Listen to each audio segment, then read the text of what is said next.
আপনি যদি বলেন আমি আল্লাহ তোমার দাসত্ব করব, তাহলে আমার আল্লাহ আপনার পরীক্ষা নেবে, নেবে না নেবে না? আল্লাহ পরীক্ষা নেবে। আপনি যদি বলেন আল্লাহ আমি আপনাই পেতে চাই, আপনাই খুশি করতে চাই, আমার আল্লাহ আপনার পরীক্ষা নেবে। কেমন পরীক্ষা নেবে? প্রথম সপ্তাহে আপনাকে খাসির গোশের বিরিয়ানি খাওয়াবে, তারপরের সপ্তাহে কি খাবেন আপনি? আলু ছানা আর ডাল ভাত খাবেন। কার দাসত্ব করছেন? আল্লাহর দাসত্ব। ভালো করে বোঝেন, আল্লাহর দাসত্ব। প্রথম সপ্তাহে কি খাচ্ছেন? বিরিয়ানি, খাসির গোশের বিরিয়ানি খাচ্ছেন। আর দ্বিতীয় সপ্তাহে আপনি আলু ছানা আর ডাল খাচ্ছেন। তৃতীয় সপ্তাহে কি হবে? তৃতীয় সপ্তাহে আলুর খাসির গোশের বিরিয়ানিও থাকবে না, আলু ছানা ডালও থাকবে না। আপনাকে শুকোতে হবে, শুকিয়ে শুকিয়ে এক সপ্তাহ পার করতে হবে। যদি বলেন না আমি আল্লাহর দাসত্ব করব না, আমি শয়তানের দাসত্ব করব, তখন কিন্তু আর ওই খাসির গোশের বিরিয়ানি, এক সপ্তাহ ডাল ভাত, তারপরের সপ্তাহ শুকনো, এমন ব্যাপার নয়। আপনি যখন শয়তানের দাসত্ব করবেন, ওটা অফ করে দেন, হ্যাঁ ওটা অফ করে দেন। আপনি যখন শয়তানের দাসত্ব করবেন, তখন কি হবে? মাসে 30 দিনের মধ্যে আপনি 30 দিনই খাসির গোশের বিরিয়ানি খাবেন। কেন? মুমিনদের জন্য দুনিয়া জেলখানা, আর কাফেরদের জন্য দুনিয়া জান্নাত।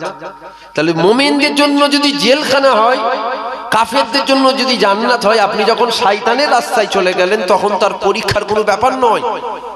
আর আপনি যখন বলবেন আমি আল্লাহর দাসত্ব করব, আল্লাহকে খুশি করব, তখন কিন্তু পরীক্ষার ব্যাপার আছে। আল্লাহ খাসির গোশের বিরিয়ানি খাইয়ে পরীক্ষা নেবে বান্দা শুকরিয়া আদায় করে নাকি? আবার ডাল ভাত খাইয়ে আল্লাহ পরীক্ষা নেবে সবর করে নাকি? সবর করছে। আল্লাহ বলছে আর একটু পরীক্ষা লে, খেতেই দিসনি ওকে, 1 মাস 1 সপ্তাহ খেতেই দিসনি। তখন কি যে বান্দা তখনও সবর করে না, সবর হারা হয়। তাহলে দাসত্ব দুজনের হয়, এক আল্লাহর আর এক শয়তানের। আপনি যদি বলেন আমি শয়তানের দিকে চলে যাব, তাহলে কিন্তু পরীক্ষার কোনো আর ব্যাপার নেই, শুকরিয়া সবরের পরীক্ষা হবে না। আপনি যদি বলেন আমি রহমানের দিকে থাকবো, তাহলে কিন্তু শুকরিয়া সবরের পরীক্ষা হবে। আসুন আল্লাহর দাসত্ব করি। আল্লাহ পাক পবিত্র কালামুল্লাহর মধ্যে জানিয়ে দিয়েছে,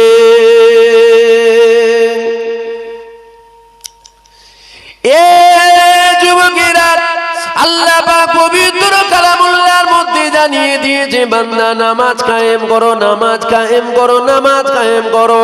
আল্লাহ পাক এক জায়গায় দু জায়গায় নয়, আল্লাহ পাক 82 জায়গায় নামাজের কথা জানিয়েছে।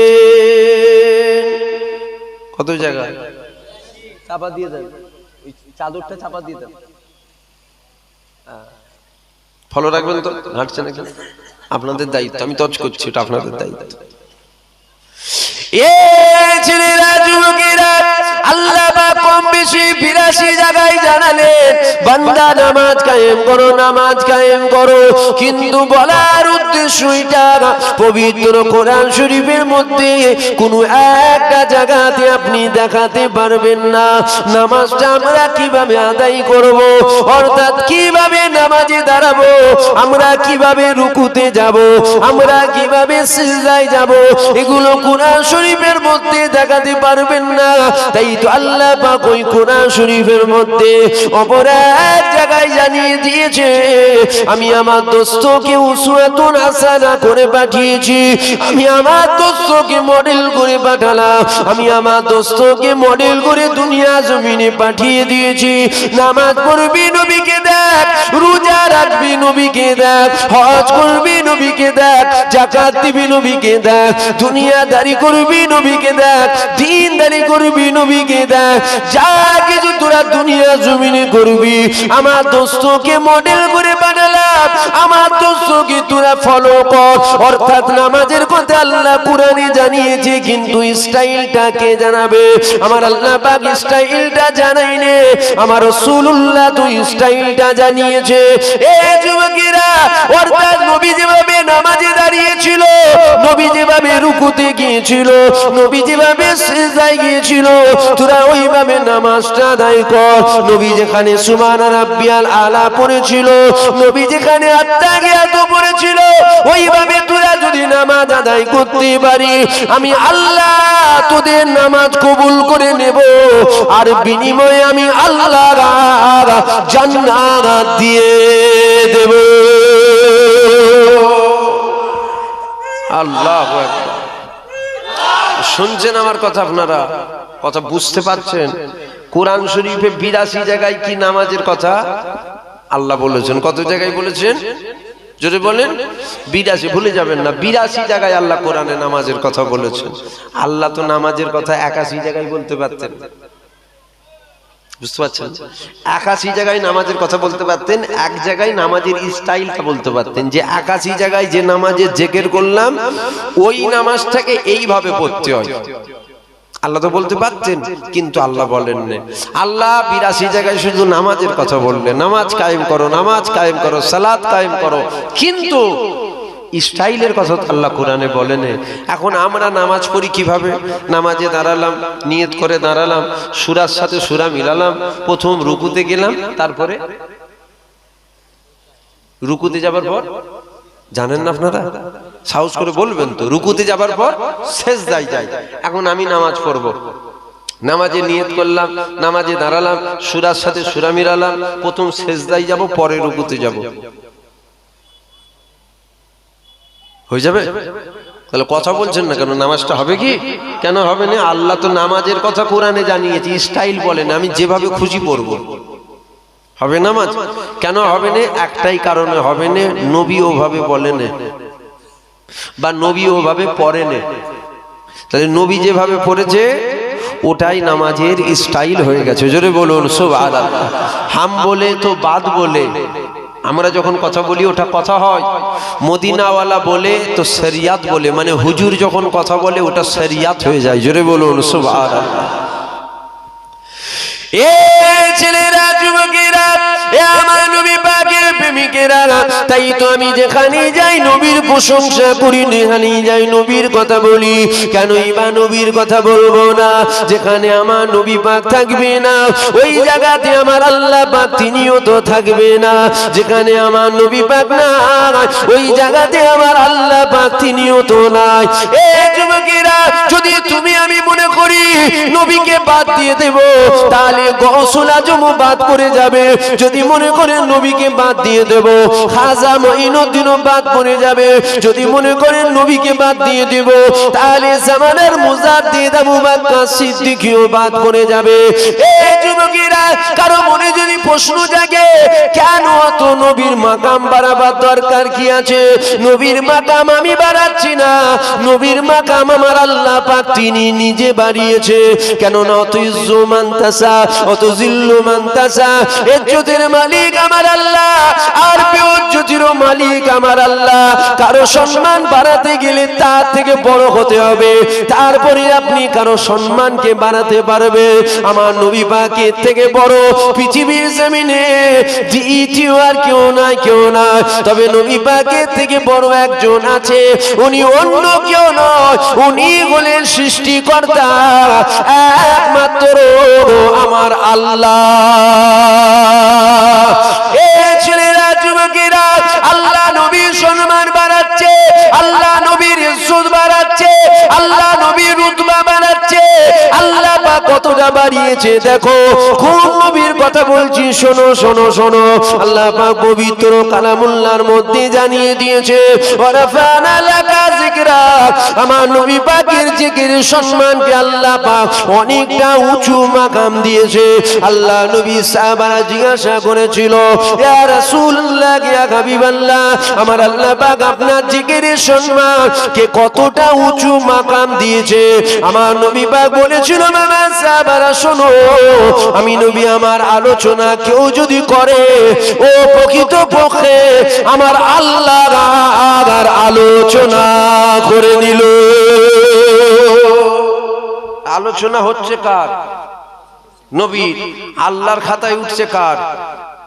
আল্লাহ। যেটা বলবেন না সুবহানাল্লাহ।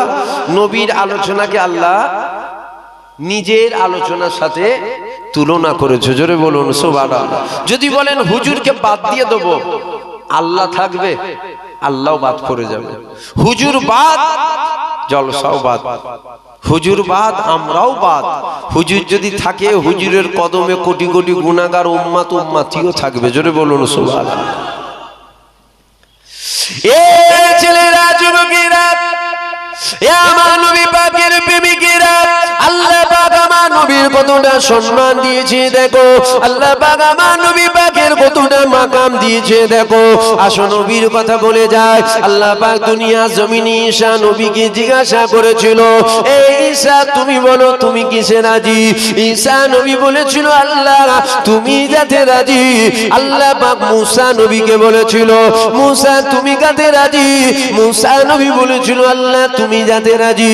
আল্লাহ পাক ইব্রাহিম নবীকে বলেছিল তুমি কাতে রাজি? ইব্রাহিম বলেছিল আল্লাহ তুমি যাতে রাজি। আল্লাহ পাক ইসমাইল নবীকে বলেছিল ইসমাইল তুমি কাতে রাজি?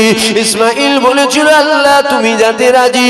এ ছেলেরা যুবকেরা, ঈসা নবীকে আল্লাহ জিজ্ঞাসা করেছিল, ইউসুফ নবীকে আল্লাহ জিজ্ঞাসা করেছিল, নূহ নবীকে আল্লাহ জিজ্ঞাসা করেছিল, লূত নবীকে আল্লাহ জিজ্ঞাসা করেছিল, ইদ্রিস নবীকে আল্লাহ জিজ্ঞাসা করেছিল, ইউনুস নবীকে আল্লাহ জিজ্ঞাসা করেছিল। 1,24,000 মতান্তরে 2,24,000 নবী পয়গম্বরকে আল্লাহ পাক জিজ্ঞাসা করেছিল, এ আমার নবীরা তোমরা বলো তোমরা কিসে রাজি? সমস্ত নবীরা বলেছিল আল্লাহ তুমি যাতে রাজি, আমরা নবীরা যাতে রাজি। এইবার নবীরা আল্লাহকে জিজ্ঞাসা করলো, ও আপনি আল্লাহ তুমি কাতে রাজি? আমার আল্লাহ পাক জানিয়ে দিয়েছিল আমার নবীরা শোনো শোনো শোনো, আমার হাবিবুল্লাহ যাতে রাজি আমি আল্লাহ তাতে রাজি। হুজুর যাতে রাজি বলেন, আল্লাহ তাতে রাজি। হুজুরের কথা কি বাদ দিয়ে দেবো? কি বলছেন আপনারা বাদ দিয়ে দেবো? না, আমরা নামাজের কথা শুনবো মনে করেছিলাম।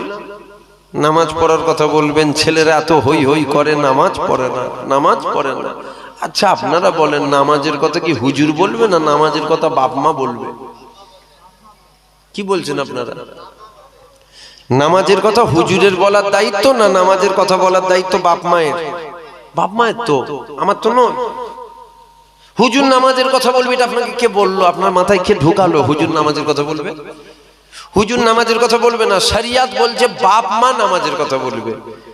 আপনার বাচ্চার কাছে শরিয়াত এটা শিক্ষা দিচ্ছে আপনি নামাজের কথা বলবেন, বাপ নামাজ পড়তে হয়, নামাজ পড়তে হয়, নামাজ পড়তে হয়। তাহলে হুজুরা এসে কি করবে? তাদের প্রশ্ন। তাহলে হুজুরা দাওয়াত করে নিয়ে আসে, আমরা হুজুর এসে কি করবে? হুজুরা এসে ইয়জ করবেন, সেজদা দিচ্ছ দাও, তবে সেজদাটা ইবলিসের মতো যেন না হয়ে যায়। সেজদা দিতে তো হবে, আল্লাহ ফরজ করেছে, নামাজ মাপ নেই। হসপিটালের বেডে শুয়ে থাকলেও ইশারায় ইশারায় নামাজ পড়তে হবে, তবে ইবলিসের মতো সেজদা দেওয়া যেন না হয়। 6 কোটি বছর নামাজ পড়েছিল কে? ইবলিস। ইবলিস ইখতিলাফ 7 কোটি বছর নামাজ পড়েছিল ইবলিস। কাজ হবে তো সেজদা? কথা বলেন, কথা বলেন, একটু হ্যাঁ হু দেন। তাহলে হুজুরা এসে কি করবে? হুজুরা এসে এই ওয়াজ করবে। হাদিস শরীফের মধ্যে আসছে সালাতু মিফতাহুল জান্নাত, নামাজ জান্নাতের চাবিকাঠি। তাহলে এই নামাজটা যে পড়লো সেই চাবি পেল। শুনছেন তো আপনারা? হাদিস শরীফের মধ্যে আসছে সালাতু মিফতাহুল জান্নাত, নামাজ জান্নাতের চাবিকাঠি। যে নামাজ আদায় করলো সে জান্নাতে চাবি পেল। এখন যে নামাজ আদায় করলো সেই চাবি পেল কেন না? হাদিস শরীফ তো এটাই বলছে, যে নামাজ আদায় করলো সেই চাবি পেল। আপনি কেন বলছেন না? হ্যাঁ বলতে হবে তো। এখন এই হাদিসটা অনুযায়ী যে নামাজ আদায় করলো সেই চাবি পেল। সমাজে একটা দুটো নয়, লাখ লাখ নয়, কোটি কোটি দাড়িওয়ালা, টুপিওয়ালা, জুব্বাওয়ালা, বেঈমান কাফের মসজিদে ঢুকে নামাজ পড়ে। কোটি কোটি দাড়িওয়ালা, টুপিওয়ালা, কি বললাম? কাফের। কাফের মসজিদে ঢুকে নামাজ পড়ে, ও কি জান্নাতের চাবি পেয়ে যাবে? তাহলে হাদিস শরীফ তো বলছে যে নামাজ আদায় করলো সে চাবি পেল। বেশাক হাদিসের কথা সত্য, তবে এই হাদিসটা কাফেরদের জন্য নয়, মুমিনদের জন্য। হাদিসটা কাদের জন্য? মুমিনদের জন্য। কাফের যতই সেজদা দিক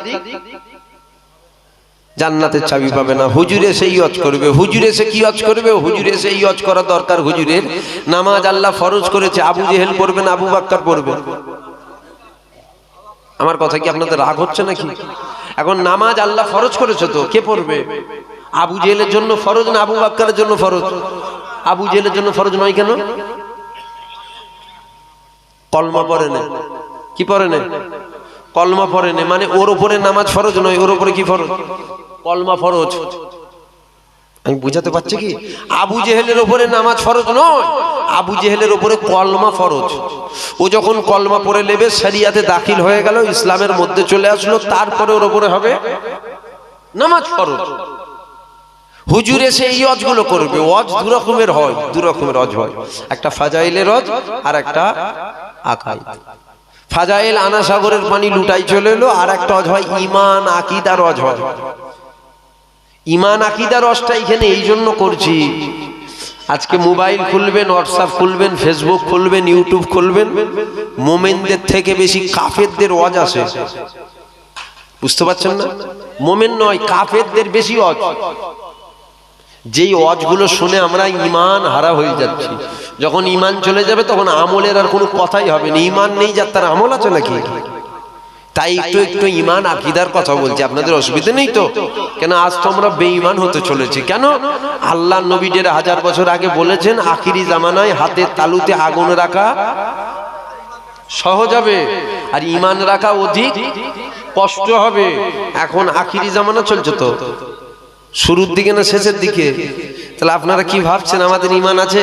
এরকম ভাবছেন নাকি? ঈমান কজনের আছে কজনের নেই তো এই ওয়াজগুলো শুনলে বোঝা যাবে ঈমান কজনের আছে কজনের নেই। দাড়ি সবার আছে, টুপি সবার আছে, জুব্বা সবার, ঈমান কজনের আছে এটা দেখেন, ঈমানটা কজন আছে। বাজারে একটা কলসি কিনতে গেছেন, কলসিটা কিনে যদি নিয়ে চলে আসেন, ভাই মা বাপ কি বলে, তুই মূর্খ নাকি? কেন? আমি কি অন্যায় করলাম? কলসিটা কিনে নিয়ে একবার বেজিয়ে দেখে নিয়ে আসবি নি? কেন? ফাটা কলসি কিনলে এসছিস তো। আমাদের ঈমানের কলসিটা ওই রকম মাঝে মধ্যে বাজিয়ে বাজিয়ে দেখতে হয়, ঈমান ঠিক আছে না ফেটে গেছে কলসি, সব পানি বেরিয়ে যাচ্ছে তো। অসুবিধা হচ্ছে? রাগ হচ্ছে নাকি? বাজিয়ে দেখবেন না ঈমানের কলসিটা। আপনার দমের কষ্ট হচ্ছে, আপনি অক্সিজেন নিতে পারছেন না, ছটকা ছটকি করছেন, আর আমি আপনাকে বলছি চিন্তা করুনি। যে বাজার থেকে নিয়ে এলো, কি বাজারের নাম? মিলন বাজার। এখন ওই মিলন বাজার থেকে আমি খাসির গোশের বিরিয়ানি নিয়ে এসেছি, বসে বসে খাও। এটা কোনো যুক্তির কথা? কথা বলছেন না কেন? দমের যখন কষ্ট হয় তখন কি করবে? ছটকাবে তো। কি দিতে হবে ওকে? দেখা কি দিতে হবে? অক্সিজেন। অক্সিজেন, অক্সিজেন না দিলে কি হবে? তো মরে যাবে। আমি বলছি চিন্তা করেন না, আপনি খাসির গোশের বিরিয়ানি খান, আমি তো পুরো মারার লাইন আছে ওকে। ঈমান যাই যাই হচ্ছে, আনা সাগরের পানি লুটাই চলে এসছে, ঈমান চলে যাচ্ছে, আর আওয়াজ হচ্ছে দাদা হুজুর ফুঁক মেরে বোতল ফেটিয়ে দিয়েছে। আমার কথা বুঝতে পারছেন কি আপনারা? এ ছেলেরা, যুবকেরা, আমার নবী পাকের প্রেমিকেরা, কেনই বা এই ওয়াজগুলো করব না? সমাজে নামাজের ওয়াজ হয়, সমাজে রোজার ওয়াজ হয়, সমাজে হজের ওয়াজ হয়, সমাজে যাকাতের ওয়াজ হয়, সমাজে দান খায়রাতের ওয়াজ হয়, সমাজে বাপ মায়ের খেদমতের ওয়াজ হয়, সমাজে হারামের বিরুদ্ধে ওয়াজ হয়, সমাজে হালালের ওয়াজ হয়, কিন্তু সমাজে আমার নবী পাকের কথা সবাই বলে না। এ ছেলেরা, যুবকেরা, আরো ভালো করে বুঝে নাও, যেমন আলিমরা প্রথম জান্নাতে যাবে, আবার আলিমরাই কিন্তু প্রথম জাহান্নামে যাবে। কেন আলিম জাহান্নামে যাবে? আলিম দুই শ্রেণীর। এক শ্রেণীর আলিম আল্লাহ পাকের দাসত্ব শিখায়, আবার এক শ্রেণীর আলিম ঘুরিয়ে ফিরিয়ে আল্লাহর কথা বলে, নবীর কথা বলে, কিন্তু নবীর মাকামকে তারা কমাতে চায়, নবীর সাথে বিয়াদবিমূলক কথা বলে। এ ছেলেরা, যুবকেরা, আলিমরা যেমন জান্নাতে যাবে, আবার আলিমরাই কিন্তু প্রথম জাহান্নামে যাবে। সমাজে সমাজ করা হয়, কিন্তু আমার নবী পাকের কথা সবাই বলে না। এ ছেলেরা, যুবকেরা, দেখবেন এক শ্রেণীর আলিম দুনিয়া জমিনে আছে, এদের পরিমাণটা কম নয়, এদের পরিমাণটা বেশি। এরা ওয়াজ করতে করতে বলে, দেখবে আল্লাহ পাক পবিত্র কালামুল্লাহর মধ্যে জানিয়ে দিয়েছে, আমার নবী পাক আমাদের মতো মানুষ, আমাদের মতো মানুষ। নাউযুবিল্লাহ, আস্তাগফিরুল্লাহ। আমার নবী পাক মানুষ ঠিকই কথা, কিন্তু আমাদের মতো নবী পাক মানুষ নয়। এই যুবকেরা, যদি কারো মনের মধ্যে প্রশ্ন জাগে কেন আমাদের মতো নয়, আমাদের হাত আছে আল্লাহ নবীরও হাত ছিল, আমাদের পা আছে নবীরও পা ছিল, আমাদের কান আছে নবীরও কান ছিল, আমাদের জবান আছে নবীরও জবান ছিল, আমাদের চোখ আছে আল্লাহ নবীরও চোখ ছিল, আমাদের মতো নয় কেন, আমাদের মতো নয় কেন? এ মূর্খ সমাজ শোনো, প্রত্যেকটা মানুষের হাত থাকবে, এটা একটা স্বাভাবিক বিষয়, প্রত্যেকটা মানুষের পা থাকবে, এটা একটা স্বাভাবিক বিষয়, প্রত্যেকটা মানুষের কান থাকবে, এটা একটা স্বাভাবিক বিষয়, প্রত্যেকটা মানুষের চোখ থাকবে, এটা একটা স্বাভাবিক বিষয়। কেননা মানুষ যে হবে তার হাত থাকবে, পা থাকবে, কান থাকবে, নাক থাকবে, মুখ থাকবে, চোখ থাকবে। এ যুবকেরা, তাই তো নবী পাক মানুষ ছিল, হাত পা চোখ কান নাক মুখ থাকা এটা একটা স্বাভাবিক বিষয়। তা বলে ফেলবেন না নবী পাক আমাদের মতো মানুষ। এ যুবকেরা, কেন আমাদের মতো নই? দেখো দেখো দেখো, আমাদের শরীর থেকে ঘাম বেরোয়, আমাদের শরীর থেকে যে ঘামটা বাইর হয়, ওই ঘাম থেকে দুর্গন্ধ বেরোয়।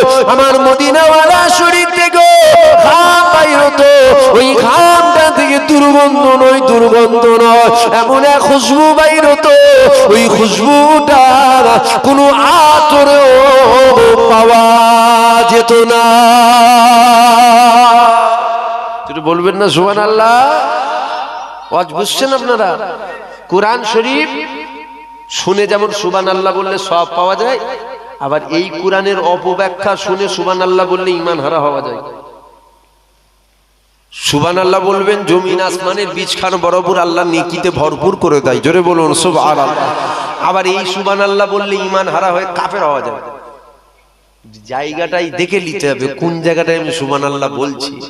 সমাজে আজ ওয়াজ করা হচ্ছে কি, আল্লাহ কোরআনে বলেছে কুলিন্নামা আনা বাশারুম মিসলুকুম, নবী আমাদের মতন মানুষ। বলবেন না নাউজুবিল্লাহ? তাহলে বলবেন নবী কি মানুষ নয়? নবী মানুষ নয় বললাম আমি? নবী মানুষ, বেশাক নবী মানুষ, কিন্তু বলার উদ্দেশ্য আমাদের মতন মানুষ। যদি বলুন আমাদের মতো মানুষ নয়। যদি বলেন কেন নয়, আমাদের হাত আছে নবীরও ছিল। আরে মূর্খ মানুষের দুটো হাত হয়, 8টা হাত হয় না। হয় মানুষের পা হয়, তো পায়ের জায়গায় পা হয় না, মাথার জায়গায় পা হয়। কথা বলছেন না কেন? তাহলে নবী মানুষ, তাই নবীর পা থাকা স্বাভাবিক একটা বিষয়। নবী মানুষ, তাই নবীর চোখ থাকা স্বাভাবিক একটা বিষয়, কান স্বাভাবিক বিষয়। এগুলোকে দেখে আমরা নবীকে আমাদের মতো বলে ফেলতে পারি না। কেন? নবী মানুষ, আমাদের মতো মানুষ নয়। এ ছেলেরা, যুবকেরা, এ আমার নবী পাকের প্রেমিকেরা, যদি বলেন কেন আমাদের মতো নয়, আসো আর একটু ভালো করে বুঝিয়ে দিয়ে যায়। আমাদের হাত আছে আল্লাহ নবীরও হাত ছিল, আমাদের হাতে সাদা আঙ্গুল আছে, নবী পাকেরও সাদা আঙ্গুল ছিল। এ ছেলেরা, যুবকেরা, আল্লাহ নবী যখন সাদা আঙ্গুল দিয়ে আসমানে সূর্য ডুবে যাচ্ছিল, ওই সূর্যকে যখন ইশারা করেছিল, ওই সূর্যটা আবার আসমানে উঠে পড়েছিল, আসমানে চাঁদ উঠেছিল। আমার নবী পাক সাদা আঙ্গুল দিয়ে ইশারা করেছিল, আসমানে চাঁদটা আমার আল্লাহ দুটুকরো করে দিয়েছিল। আমাদের হাত আছে না নাই? জোরে বলুন। সাদা আঙ্গুল সবাইয়ের আছে না নাই? সবাইয়ের আছে। হবে কি হবে? দুটুকরো হবে? আচ্ছা, দুটুকরো হবে না, একটু দাগ হবে। আমার কথাই কি মনে হচ্ছে আপনাদের যেন রাগ হয়ে যাচ্ছে? আমি যেখানেই যাচ্ছি এখন হুজুরের কথা বলছি, যেখানেই যাচ্ছি সেখানেই হুজুরের গোলামতি হচ্ছে। আনা সাগরের পানি লুটাই ও পরের বছরে হবে, এখন এই বছরটা খালি হুজুরের মাকাম শুনে লাও। কেন? এবছরই কাফেরদের উৎপাত বেশি। হঠাৎ করে শোনা যাচ্ছে আর নবী আমাদের মতন মানুষ, হঠাৎ করে শোনা যাচ্ছে নবী মরে পচে গেছে, নাউজুবিল্লাহ। হঠাৎ করে শুনে যাচ্ছে নবীর মুখ থেকে দুর্গন্ধ বেরোতো। বাংলাদেশে হারামির বাচ্চা বেরিয়েছে, ওয়াজ করতে করতে বলছে নবীর মুখ থেকে গন্ধ বেরোতো। জোরে বলবেন না নাউজুবিল্লাহ? হঠাৎ করে শোনা যাচ্ছে নবীকে দাঁড়িয়ে সালাম দেওয়া হারাম। হঠাৎ করে শোনা যাচ্ছে মানুষ মরে গেলে কবর হয়, নবীর ওটা রওজা মুবারক নয়, ওটা কবর। আমার কথা বুঝছেন কি? ঈমান বাঁচিয়েলেন, ঈমান বাঁচিয়েলেন। জানটা যদি বাঁচে, খাসির গোশের বিরিয়ানি অনেক খাওয়া হবে, প্রতি বছর বছর খাওয়া হবে ইনশাআল্লাহ। কিন্তু এই জানটাই যদি না থেকে কি করবেন? মরে যাবেন। কি বলছেন, ওয়াজ কি ঘুরিয়ে দেবো? মারপিট হবে, ঝগড়া হবে? হবে, অসুবিধা কি আছে? বাপের জন্য যদি মারপিট হয়, নেতার জন্য যদি মারপিট হয়, গদির জন্য যদি মারপিট হয়, ইজ্জতের জন্য যদি মারপিট হয়, নবীর জন্য যদি হয়, হবে, অসুবিধা কি আছে? অসুবিধা আছে নাকি? বাপকে কেউ গাল দিলেই তো ঘর থেকে মোটিলে বেরিয়ে পড়ি, এই গাল পাচ্ছি মানে ভুল বলছি? ভাইকে যদি কেউ গাল পারে, মাকে তুলে যদি কেউ গাল পারে, খেটো লাঠিলে বেরিয়ে পড়ি তো, মাকে গাল পাচ্ছি কি রে? কথা বুঝছেন? নবী সানে বিয়াদবি করলে মারপিট হয়, হবে, অসুবিধা কি আছে? ভেবে দেখেন, একটু ভাবুন। আজ থেকে ১৫০০ বছর আগে বদরের যুদ্ধে ৩১৩ জন, জানেন তো, শুনেছেন তো? তাদের হাতে লড়াই করার মতো ঠিক মতো অস্ত্র জান সরঞ্জামও কিছু নেই, খেজুর গাছের ডাল। আজকে ৩১৩ জন। আজকে নামের আগে মোহাম্মদ ৩১৩ জনের, দাড়িওয়ালা ৩১৩ জন, টুপিওয়ালা ৩১৩ জন। যেদিকে তাকাবেন দাড়িওয়ালা, টুপিওয়ালা, জুব্বাওয়ালা, যেদিকে তাকাবেন দাড়িওয়ালা, টুপিওয়ালা, জুব্বাওয়ালা, যেদিকে তাকাবেন নামের আগে মোহাম্মদ। কিন্তু ৩১৩ জন অত লাঞ্ছিত হয় না আমরা যত লাঞ্ছিত হচ্ছে। আমরা যত অপমানিত হচ্ছি, উনারা কিন্তু অপমানিত হয় না। আমরা যত বেইজ্জতি হচ্ছে, উনারা কিন্তু বেইজ্জতি হয় না। কেন? আমাদের ইমানটা গ্রাস হচ্ছে। উনাদের ইমানের পাওয়ারে উনারা লড়েছিল। ঠিক না ভুল বলেন? নবী পাক মানুষ ঠিকই কথা, আমাদের মতন মানুষ নবী না। হুজুর ইশারা করলো, চাঁদ দুটুকরো হয়ে গেল। চাঁদ কি হুজুর দুটুকরো করতে পারে? না। নবী চাঁদ দুটুকরো করতে পারে না। চাঁদ দুটুকরো করার মালিক কে? জোরে বলুন, আরো জোরে বলুন। এখন চাঁদ দুটুকরো করেছেন আল্লাহ, ভালো করে বুঝুন। আমরা বুঝি না বলেই যত সমস্যা। ভালো করে বুঝেলেন, চাঁদ দুটুকরো করার ক্ষমতা নবীর নেই। চাঁদ দুটুকরো করার মালিক আমার আল্লাহ। এখন নবী ইশারা করলো, আল্লাহ চাঁদ দুটুকরো করে দিল। আমরা ইশারা করলে চাঁদ দুটুকরো হবে? কেন হবে না? নবীও মানুষ, আমরাও তো মানুষ। মানুষ না মানুষ নয়? নবীও মানুষ, আমরাও মানুষ। আমরা ইশারা করলে চাঁদ দুটুকরো হবে? আচ্ছা আমাদের কথা বাদ দেন, সারা পৃথিবীর মানুষ যদি একদিকে হয়ে ইশারা করে,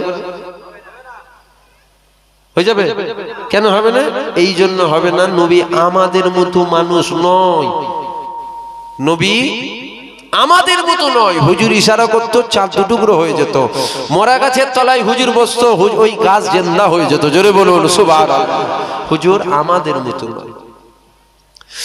এ ছেলেরা, যুবকেরা, এ আমার নবী পাকের প্রেমিকেরা, কেনই বা নবীর কথা বলবো না? কেনই বা নবীর আলোচনা করবো না? আমার আল্লাহ আমার নবীর কত না মাকাম দিয়েছে দেখো। আল্লাহ আমার নবীর কত সম্মান দিয়েছে দেখো। এ ছেলেরা, যুবকেরা, কুলিন নামানা মাসালুম বিসলুকু, এই আয়াতটার ব্যাখ্যা আপনার কাছ থেকে তো আমি নেব না। কেননা আপনার কাছ থেকে আমি কোরআন শরীফ শিক্ষা নেব না। আমি কোরআনের ব্যাখ্যা কার কাছ থেকে নেব? আমি নবীর কাছ থেকে নেব, নবীর সাহাবাদের কাছ থেকে নেব, সাহাবীদের কাছ থেকে নেব, তবে তাবিঈনদের কাছ থেকে নেব। আপনার কাছ থেকে আমি ব্যাখ্যা নেব না। এ ছেলেরা, যুবকেরা, এ আমার নবী পাকের প্রেমিকেরা, আল্লাহ নবী ইশারা করেছিল, চাঁদটা দুটুকরো হয়ে গেল। আমার আল্লাহ পাক জিজ্ঞাসা করেছিল, এ আমার দোস্ত, আমার রাসূল, আপনি করছেনটা কি? আমার নবী পাক বলেছিল, আল্লাহ ক্ষমতা দিয়েছেন আপনি, আমি মুহাম্মদ ওই ক্ষমতাটাকে একটুখানি প্রয়োগ করে দেখলাম। এ যুবকেরা, আল্লাহ পাক জানিয়ে দিল, এ আমার দোস্ত, আমার রাসূল, আমার হাবিব, শোনো, এরা তো মূর্খ, এরা তো মূর্খ, এরা তো মূর্খ, এরা তো ঈসা নবীকে খোদার বেটা বলেছিল। এ ছেলেরা, যুবকেরা, আবু জেহেল হাতের মুঠোর ভেতরে পাথর নিয়ে আমার নবীর কাছে এসেছিল। পাথর নিয়ে এসে বলেছিল, মুহাম্মদ তুমি যদি সত্য হও তুমি বলো, আমার হাতের মুঠোর ভেতরে কি আছে? আল্লাহ নবী বলেছিল, আমি কেন বলবো, যেটা আছে ওই যদি বলে দেয়। পাথরের জামান খুলে গেল। আবু জেহেল বলেছিল, মুহাম্মদ তুমি বড় জাদুকর, নাউজুবিল্লাহ, আস্তাগফিরুল্লাহ। এ ছেলেরা, যুবকেরা, আরো ভালো করে বোঝো, বোঝো, বোঝো। জাদুটা জমিনে চলে, আসমানে কখনো জাদু চলে না। আমার নবী পাক ইশারা করেছে, চাঁদটা দুটুকরো হয়ে গেছে। আল্লাহ পাক জানিয়ে দিল, এরা তো মূর্খ সমাজ, এরা তো ঈসা নবীকে খোদার বেটা বলল। উজায়ের নবীকে ইহুদি সম্প্রদায়ের মানুষেরা খোদার বেটা বলেছিল। তুমি যে ইশারা করছো চাঁদ দুটুকরো হয়ে যাচ্ছে, এখনই তোমাকে এরা খোদার বেটা বলে ফেলতে পারে। নাউজুবিল্লাহ, আস্তাগফিরুল্লাহ।